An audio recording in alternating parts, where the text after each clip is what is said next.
शहर से कुछ दूरी पर एक गांव था शमशेरपुर। शमशेरपुर में रानो दादी रहा करती थी। एक दिन उनकी बेटे की लड़की विदेश से आती है उनके गांव में। उनका बुढ़ापा कट रहा था, इसलिए उन्होंने अपनी पोती को बुलाया था। वो आते ही अपना विदेशी काम करना शुरू कर देती। एक दिन वो परेशान होकर शहर की ओर जा रही थी, तभी गांव वाले इकट्ठे हो जाते और पूछते दादी माँ से, अरे रानो दादी, आप इतनी सुबह सुबह कहाँ निकल रही हैं? तभी वो अपने पोती की बात उन गांव वालों से बताती। उन गांव वालों को टुन्नी मुन्नी चिड़िया बुला कर लेके आ गई थी कि दादी माँ अकेले शहर को जा रही हैं और उन्होंने चश्मा भी नहीं पहन रखा है। गांव वाले उनसे सारी बात पूछ लेते, तभी वो कहती कि मेरी पोती आई है शहर से, और एक तो वो इतने छोटे छोटे कपड़े पहन के गांव में चल रही है। इन गांव वालों का क्या भरोसा, भला बुरा बोलेंगे वो लोग मेरी पोती को, तो मुझे बिल्कुल अच्छा नहीं लगेगा। और ना जाने कहाँ बोल के गई है कि स्विमिंग पूल में जा रही हूँ, मैं उसी को ढूंढने जा रही हूँ। सारे गांव वाले तुरंत निकल जाते ढूंढने के लिए, ये सुन के कि वो स्विमिंग पूल समझ के कहीं नदी में ना चली जाए, वो नदी जो कि उनके गाँव का भूतिया नदी था।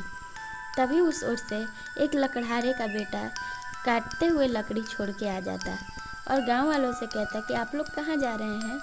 तभी वो कहते हैं कि इधर क्या तुमने एक लड़की को जाते हुए देखा है? लकड़हारा का लड़का कहता, नहीं, मैंने तो नहीं देखा किसी को जाते हुए।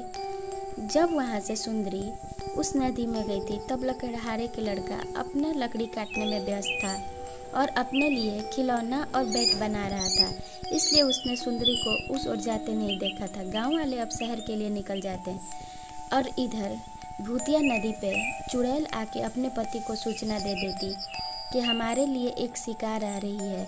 मैंने दूर से देख लिया और मैं सुगंध से जान जाती हूँ कि कोई मनुष्य आ रहा है। बहुत दिनों से हमारी नदी सूखी पड़ी हुई थी। वो लोग वहाँ से गायब हो जाते हैं, इस इंतज़ार में कि शायद वो शिकार आज हमारा शिकार ना बन जाए। उधर टुन्नी मुन्नी चिड़िया भी ढूंढ रही थी। नदी के पास आके वो लोग देखती तो सुंदरी नदी में घुस के डांस कर रही थी और अपने मज़े में व्यस्त थी। गाना गा गा के जोर से नाच रही थी और आसपास कोई नहीं था। टुन्नी मुन्नी भी वहीं चुपचाप बैठी रहती हैं, वो लोग उसे डिस्टर्ब नहीं करना चाहती थी और वो लगातार तैर रही थी, कभी गाना गा रही थी। तभी उसे ऐसा महसूस होता कि कोई उसका पाँव ज़मीन के नीचे से खींच रहा है। वो बहुत परेशान रहती और वहीं वो बेहोश हो जाती। पानी के किनारे पे वो तैरते तैरते आती और बचाओ बचाओ चिल्लाती। उसका सर एक पत्थर से जा टकराता और वहीं पे वो बेहोश हो जाती। ये सारी बात टुन्नी मुन्नी चिड़िया गांव वालों को बताती।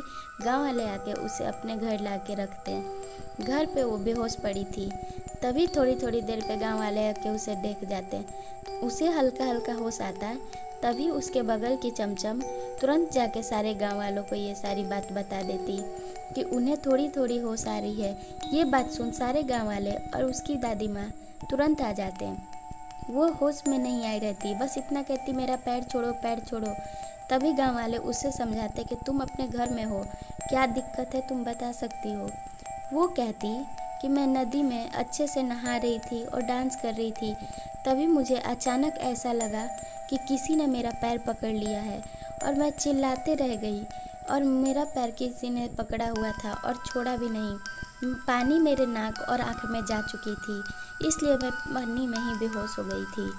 सारे गाँव वाले चकित रहते। उन्हें तो पहले से ही पता था कि वो नदी या भूतिया नदी है।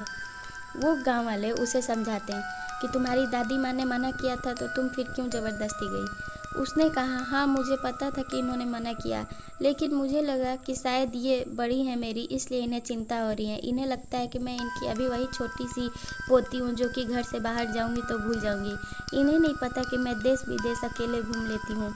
ये सब सोच के मैं गई थी।